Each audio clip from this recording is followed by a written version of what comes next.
Hello everyone, welcome back to our channel let's learn from home. हम लोग discuss कर रहे थे ज्योग्राफी 8th क्लास की। अभी तक हमने चैप्टर 1 और चैप्टर 2 डिस्कस कर लिया है। Chapter 1 is resource and chapter 2 is land, soil, water, natural vegetation and wild life resources. Okay, so अभी तक अगर हम देखें तो चैप्टर 1 में हमने पढ़ा कि रिसोर्स क्या होता है। क्या एक कोई ऑब्जेक्ट है जो कि उसको एक रिसोर्स बनाता है, हमने ये पढ़ा था। चैप्टर नंबर 2 में हमने लैंड, सॉइल, वाटर ये सारे रिसोर्सेज के बारे में पढ़ा था कि रिसोर्सेज क्या हैं और क्या मतलब ऐसी चीज़ें हैं, मतलब ये ह्यूमन लाइफ के लिए क्यों इम्पॉर्टेंट है, राइट। अगर आपने ये दोनों चैप्टर्स अभी तक इन दोनों की वीडियोस नहीं देखी हैं तो please go and watch it out. Okay, और अगर पसंद आए तो चैनल को सब्सक्राइब करना मत भूलिएगा, लाइक करना मत भूलिएगा वीडियो को, और नीचे कमेंट बॉक्स में कमेंट और फ्रेंड्स के साथ शेयर। ओके, तो अब इस वीडियो में हम स्टार्ट करते हैं chapter number 3, mineral and power resources, right. Okay, तो स्टार्ट करने से पहले एक छोटी सी एक्टिविटी, ब्रेनस्टॉर्मिंग जिसे हम बोलेंगे, सोचते हैं, ठीक है। और कुछ अच्छा, ठीक है, अबाउट केक कैसा रहेगा, ठीक है। हम सब केक सबको पसंद होता है, ठीक है। केक मिल जाए तो और क्या चाहिए मीठे में, है ना। ओके, सो जब हम केक बनाते हैं तो केक में आप लोगों के दिमाग में क्या आता है कि केक बनाने के लिए क्या क्या चाहिए होगा, ingredients. Okay, so number 1 is जो मेरे दिमाग में आ रही हैं। बाकी आपको कोई कुछ और पता हो तो नीचे कमेंट सेक्शन में कमेंट करके ज़रूर बताइएगा।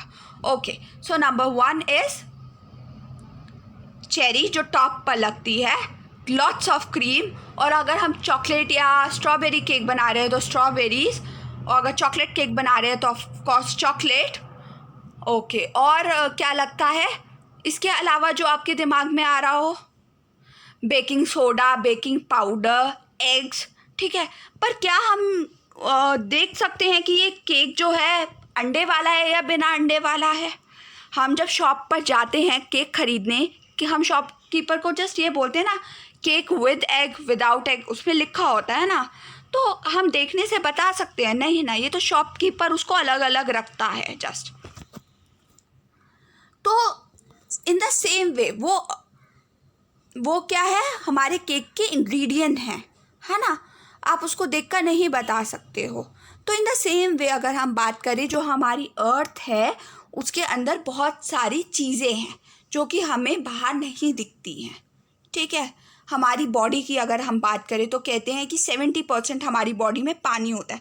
क्या आप अपनी बॉडी को देखकर बता सकते हो कि आपके अंदर 70% पानी है? नहीं ना।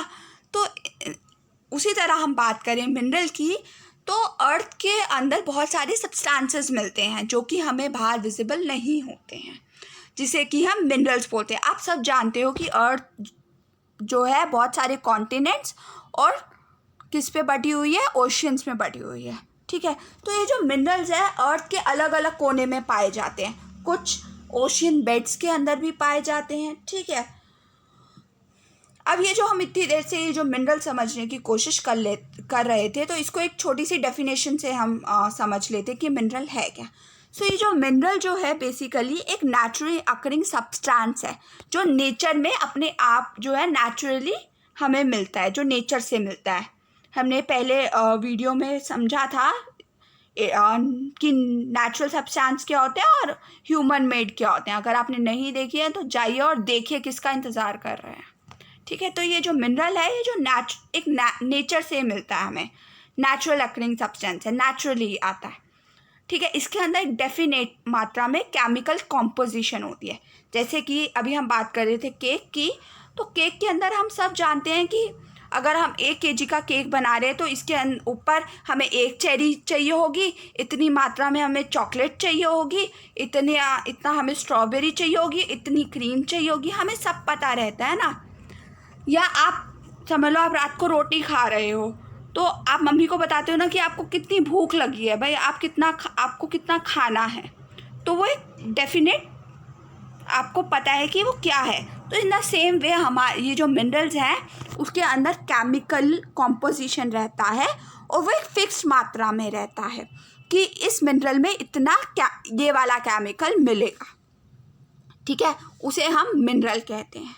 ये जो मिनरल्स है अर्थ पर ना, अभी हमने बात की कि इक्वली डिस्ट्रीब्यूटेड नहीं है, कुछ आपको इधर मिलेगा, कुछ इधर, कुछ इधर, कुछ शायद सबसे नीचे, कुछ शायद सबसे ऊपर, कुछ इधर साइड में दबे हों, ठीक है। तो इनका कुछ फिक्स नहीं है और ये पर्टिकुलर एरिया में पाए जाते हैं, कोई इनके पर्टिकुलर रॉक में पाए जाते हैं। ऐसा नहीं कि आप कोई सा भी पत्थर उठा लो और उसमें मिनरल मिलेगा, no, it's not quite possible. Okay, अब हमने समझ लिया मिनरल क्या होते हैं। अब इसके हम आगे डिविजन्स पढ़ लेते हैं कि मिनरल्स को किन पार्ट्स में बांटा गया है। तो मिनरल्स को बेसिकली 2 पार्ट्स में बांटा गया है, metallic and non metallic. Okay, metallic की अगर हम बात करें तो मेटालिक को आगे 2 पार्ट्स में बांटा गया है, 2 फर्दर डिवाइड किया गया है, ferrous and non ferrous. Okay, तो अभी ये सारी टर्म्स ऐसी हवा में लग रही होंगी, ये क्या है मैम मेटालिक और नॉन मेटालिक, तो इसको हम डीप अंडरस्टैंडिंग में आगे हम पढ़ेंगे। ओके, सो अगर हम मेटालिक मिनरल की बात करें तो मेटालिक मिनरल्स के अंदर नाम से पता लग रहा है मेटालिक, तो क्या होगा, इसके अंदर मेटल होगा, जिसके अंदर मेटल रॉ फॉर्म में होगा, कच्चे उसमें होगा, कच्ची फॉर्म में होगा, उसको हम मेटालिक मिनरल बोलेंगे। मेटल्स अब जो होते हैं ना वो हीट के बहुत अच्छे कंडक्टर होते हैं, मतलब फट से गर्म हो जाएंगे और एकदम ठंडे हो जाएंगे, ठीक है। तो गुड कंडक्टर ऑफ हीट और गुड कंडक्टर ऑफ इलेक्ट्रिसिटी, मतलब अगर उसके अंदर इलेक्ट्रिसिटी अगर हम फ्लो करें तो फटाफट वो इलेक्ट्रिसिटी को जो है पकड़ लेंगे, मतलब आप उसके अंदर इलेक्ट्रिसिटी और आप उसको छुओ तो आपको झटका लग सकता है, क्योंकि वो मेटल है तो उसके अंदर ना एक अलग सी चमक होती है, एक अलग सी शाइन होती है, ठीक है। तो इसका करेक्टरिस्टिक क्या हुआ है, लस्टर और शाइन। फॉर एग्जाम्पल, आप इसके एग्जाम्पल्स हैं आयरन और बॉक्साइट, मैग्नीज और ये इसके कुछ एग्जाम्पल्स हैं। अब मेटालिक मिनरल्स को आगे हमने अभी पढ़ा था, 2 उसमें बांटा गया है, ferrous minerals and non ferrous minerals.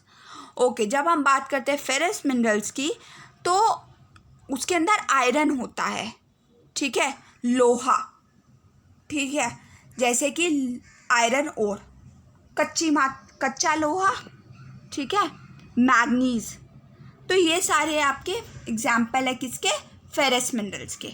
तो इसको ऐसे याद रख सकते हैं, फेरस को जिसके अंदर आयरन मिलता हो यानी लोहा मिलता हो तो वो होगा ferrous mineral. Non ferrous mineral जिसके अंदर लोहा नहीं मिलता हो, ठीक है, कोई और मेटल मिलेगा आपको, ठीक है, अगर लोहा नहीं है तो कोई और मेटल है, जैसे कि gold, silver, that's it. Okay, अब बात करते हैं हम नॉन मेटालिक मिनरल्स की, ठीक है। तो इसके अंदर नॉन मेटालिक, ठीक है, तो इसके अंदर मेटल नहीं होगा, डू नॉट कंटेन मेटल्स, ठीक है। इसके एग्जाम्पल है लाइमस्टोन, माइका, जिप्सम, ठीक है। कुछ मिनरल फ्यूल्स भी हैं, मतलब फ्यूल्स मतलब जो घर में या जो जिससे, जैसे आप कोल की हम बात करें तो वो एक फ्यूल है। फ्यूल कैसे, क्योंकि हम उससे कोयला जिसे हम बोलेंगे तो उससे आग जलती है ना। पेट्रोलियम क्या है, उससे हम गाड़ियाँ चलाते हैं, गाड़ियों में डलता है, बसों में डलता है, पेट्रोल से चलती हैं, तो वो ईंधन जिसे हम हिंदी में बोलेंगे तो एक फ्यूल है वो बेसिकली। तो ये नॉन मेटालिक मिनरल्स हैं आपके, कोयला, पेट्रोलियम, ठीक है।